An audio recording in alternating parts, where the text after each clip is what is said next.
ఇప్పుడు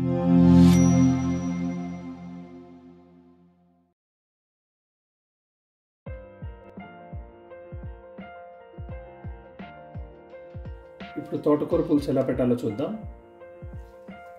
ఒక కట్ట తోటకూర తీసుకుని దాన్ని నీళ్ళతో కడిగేసి దాన్ని ఇలా సన్నగా కట్ చేసుకున్నాను. ఇది కట్ చేసేటప్పుడు కడిగిన తర్వాత కట్ చేస్తే దీంట్లో ఉన్న ప్రోటీన్స్ పోవు.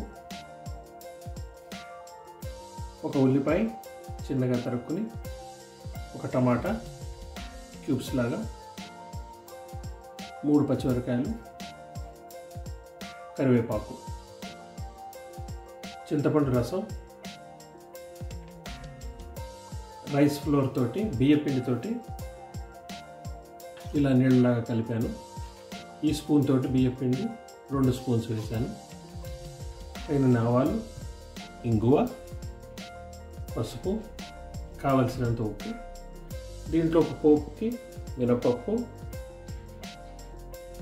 ఎండుమిర్చి 2, జీలకర్ర, కొన్ని మెంతులు. ఒక మూకుడు తీసుకుని దాంట్లోకి ఇంతవరకు నీళ్లు పోసుకొని గ్యాస్ వెలిగించి దీంట్లోకి మనం ఈ తరి పెట్టుకున్నటువంటి తోటకూరని వేసాం.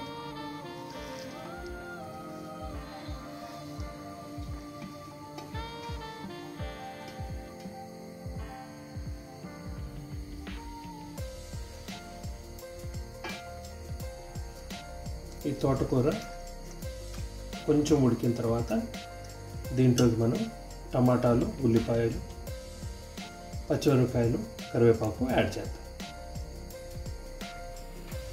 ఒక స్పూన్ పసుపు వేసి ఒకసారి కలిపేసి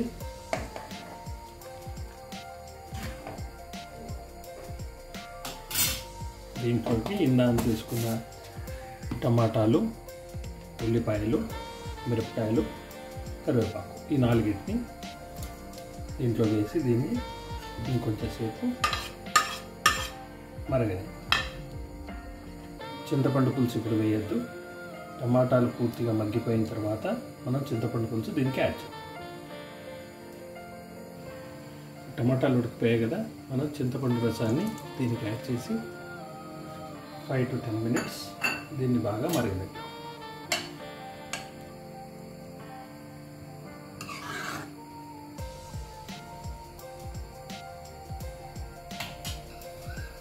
మరిగిపోయింది కదా, ఇప్పుడు దీంట్లోకి మనం కావాల్సినంత సాల్ట్ యాడ్ చేసి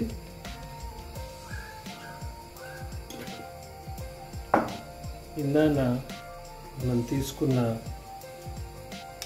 బియ్యం పిండితోటి నీళ్ళు కలిపాం కదా, దీన్ని మనం దీంట్లోకి యాడ్ చేయాలి.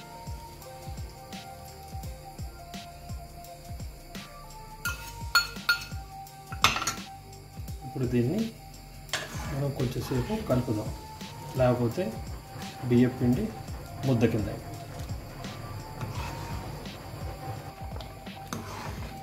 ఇప్పుడు ఇది దగ్గర పడుతుంది కదా, మనం బియ్యం పిండి కలిపాము. ఆ బియ్యం పిండి పచ్చివాసన పోయేంత వరకు దీన్ని ఉడకనివ్వాలి. ఒకవేళ బియ్యం పిండి పచ్చివాసన పోకముందే నీళ్ళు అయిపోతే మనం కొన్ని నీళ్ళు యాడ్ చేసుకోవచ్చు. సో దీన్ని కొంచెం దగ్గర పడేంత వరకు కలుపుదాం. తర్వాత దీన్ని కొంచెం వాసన చూస్తే తెలుస్తుంది పచ్చివాసన పోయిందా లేదా బియ్యం పిండిది. సో ఇప్పుడు ఇది దగ్గర పడింది, పచ్చివాసన కూడా పోయింది కదా.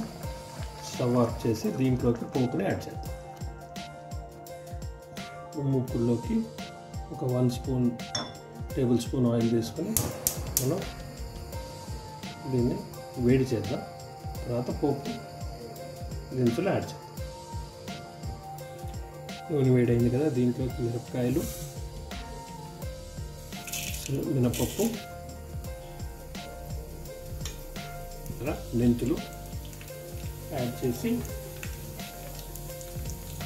కొంత ఇంగువ, కొన్ని ఆవాలు,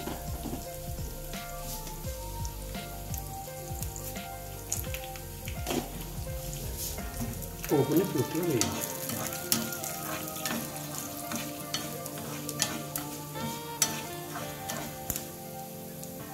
ఈ పోపుని మనం పులుసులోకి యాడ్ చేయాలి.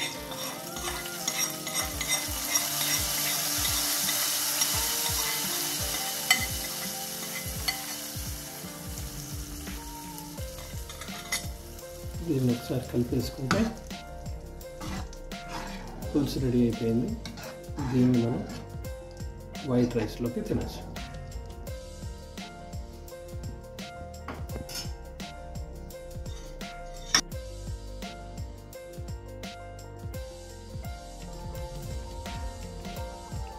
Thank you for watching. మీకు రెసిపీ నచ్చితే ప్లీజ్ లైక్ అండ్ సబ్స్క్రైబ్.